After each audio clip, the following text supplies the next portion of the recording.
So our Social Synergy Network is an organization that, and it's really a service that we provide to entrepreneurs and leaders in the city. And so these conversations help to inspire and educate our entrepreneurs around local leaders and entrepreneurs sharing their own experience. Because oftentimes we look to the experts as being someone, outside of our city that has a wealth of experience, but not necessarily with our own community. So Right. just trying to bring awareness and value to local leaders and entrepreneurs as well as the experts. That's a great idea. Yeah, so we're glad to have you here this morning, Anna. Thank you so much. So will you for talk a inviting little me. bit about your organization and what you do? Yeah. Your Words STL, we are about 2 years old, a little more than 2 years old, and we provide tutoring for underserved teens around St. Louis. We create creative writing workshops and collaborative projects between schools of students who will otherwise not have an opportunity to meet with each other. So they'll be from different parts of St. Louis and they'll come together to work on a creative project. A lot of our work is done at Mary Grove Children's Home in Florissant with the 16 to 21-year-old boys. That's amazing that you can get boys to engage in writing in that way. That's very cool. It's once they see that it's not so terrible, creative writing, and we make it fun, we'll bring in work that is interesting to them, and we'll involve music and art and things that they are interested in, and then they almost always get involved, and they'll be clapping by the end of the workshop, and we'll run out of time sometimes because people want to keep reading their work out loud, and it's really a great experience for myself and for the tutors also. Yeah, we were talking a little bit about the power of words and how that really can inspire and allow you to share some of your inner most thoughts that you may not be willing to verbalize. Exactly. So writing is a powerful tool. So very cool how you're using that to inspire students. And so how did you come to this work? You talked a little bit about a grant that you received. Can you talk more about that? Well, I did about a year ago. I received an artist grant to work at CIC at CET. And that was through the Regional Arts Commission. They wanted a few artists to work in the shared working space at CIC. And there's a lot of tech startups, but not a lot of artists. So they thought this would be a good idea to bring some artists into the space. And there's a dancer, some visual artists. I think I'm the only writer and an actor. And we started working there for a 6-month period, and then they renewed our contract and allowed us to work there for another 6 months. And during that time, we're 2 years old, but this CIC grant came in halfway through, and it really helped us out, just having someplace to meet with people, someplace where the staff could meet and plan other than in a coffee shop. That was just a huge boost. And then, of course, getting ideas from everyone and being around all these creative people. Our nonprofit really picked up since then. Yeah. And that's great that a nonprofit has that opportunity to receive such resources like that. It really allows you to expand your reach. Yes. And with that, you had an event this past week that allowed you to do that. We did last Friday.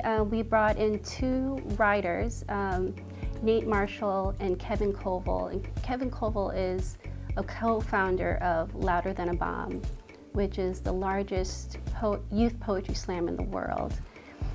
Nate Marshall is the national director of Young Chicago Authors, which is the organization that runs Louder Than a Bomb.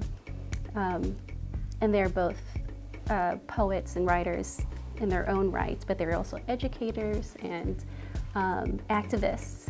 So we brought in We brought together writers, teachers, students, civic leaders. We invited them to come to the stage at KDHX to hear Nate and Kevin perform. And they also allowed for some questions and answers on the work that they do, how they've been able to organize thousands of kids in Chicago. And it was a really special moment. Treasurer Shields Redmond, a local poet, she emceed, and we also had 2 deaf poets perform and a youth poet he's from Chesterfield, and he's a Vietnamese American, but he's a finalist in the St. Louis Poetry Slam. He'll be going to the Nationals. And so their performances were so moving for everyone. And all these educators and leaders and students got to meet each other to talk about how can we bring this programming, how can we increase arts education in St. Louis, which is something that I think everyone there was passionate about. So your organization offers this sort of experience for schools, correct? Yes. Okay. So talk a little bit about how, just say a school wanted to create a partnership with you, how could they do that? They can reach us through our website, just an email or phone call, and we'll work with the teachers or the administration to plan a project that would be appropriate for that school. And we don't want these projects to just be one-sided. We want both schools to be learning from each other. One of the projects right now is between Parkway Northeast and St. Louis Catholic Academy, very different populations, but they get to learn about each other through the poetry that they write, and we'll publish their work in one book. The kids are so excited that they get to be published, and they're so excited that they will get to learn about these people that they've been hearing about, and what they're writing poetry just like we are, and it takes a semester of work, and the goal is for them to come together and share their work in person. Tell you to make the decision to invest your time, your passion, and your talent into doing work such as this. How did you come to this decision personally? That's a great question. It really started, I've been teaching and writing for about 15 years, but one event that occurred that really pushed me into the volunteer aspect of teaching was the shooting that occurred in Sandy Hook.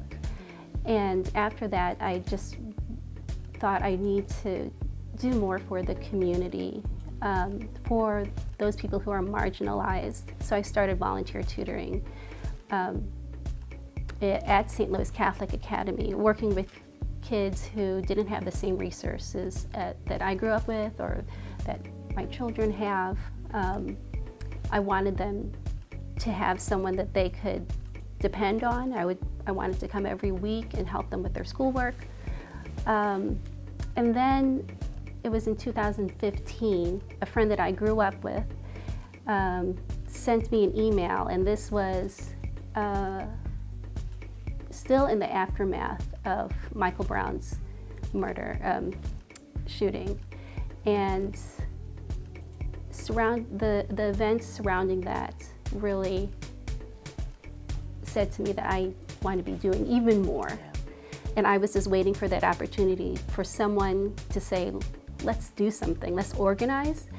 I'm not someone who will get out in the streets to protest, but this organization is our way of protesting. This is getting people's truths out there and in public.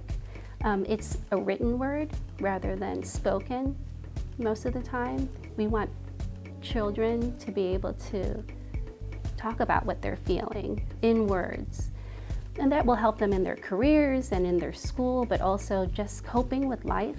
I know that is something that that has helped me through life, is just the habit of writing. So when my friend Steve Hendoyo, who I've known since we were children, said, I got this idea, let's do some creative writing workshops. I was on it. I was like, let's do it. And 2 years later, we just did a tour of 4 different schools last Friday, and we must have seen 1,000 kids that day. We're really fortunate to be able to do this work. So you spoke to, waiting for that opportunity. What would you say to entrepreneurs or leaders that are waiting for that opportunity? Sometimes you have to be sort of pushed over the fence to get started. So how would you encourage someone that's sort of on the fence and trying to make that decision as to when is it time to move? That's a great question. I think for me, I had to tell myself, what am I supposed to be doing in my life? And really, I told myself, what does God want me to do? And what do I do best? So for me, it was teaching and writing that had to come together. It had to just click. So when someone presented the idea of, let's have creative writing workshops for underserved children in St. Louis, it all came together. And I personally needed the confidence to just do it. So if people who want to start an organization or want to start something they've been dreaming of, I'd say they need to say, is this what I should be doing? Is this what I'm meant to do? And then tell themselves, I can do it. I can do it. I think those were the keys. For me, those were the keys. Well, that's one of the reasons why we do these Launchpad interviews, is so that entrepreneurs and leaders can see the examples to show them, I can do it. If someone else can do it successfully, so can I. So thank you so much, Anna, for sharing your story with us today. Thank you. All right, thank you. This has been great. Awesome.